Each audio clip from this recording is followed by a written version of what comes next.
প্রথম হইল অন্ধকার এবং আলোর দিক থেকে একটা তাৎপর্য।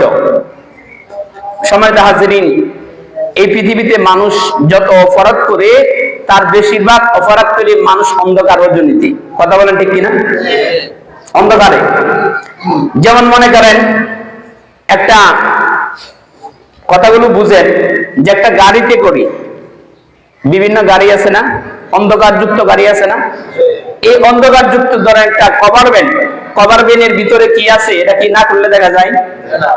এরকম অন্ধকার জগতে করে অথবা রাতের আধারে করে এরকম ভাবে পৃথিবীতে নানান অপরাধ ঘটে কি ঘটে না?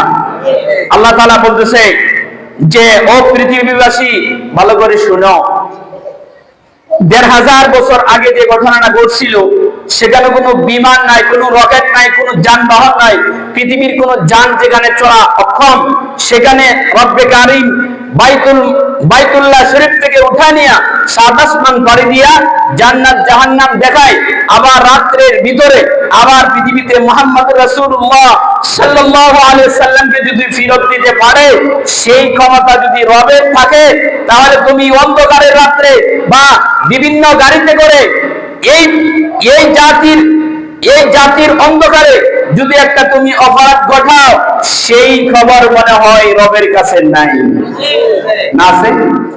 সেইটা বুঝার মতো রবের ক্ষমতা আছে? এই অন্ধকার এবং আলোর দিক থেকে আল্লাহ তাআলা কিয়ামত পর্যন্ত এই ঘটনাটা যেন মানুষ স্মরণ রাখে, আল্লাহ তাআলা এই জন্য মেরাজের আয়োজন করেছে, বলেন সুবহানাল্লাহ।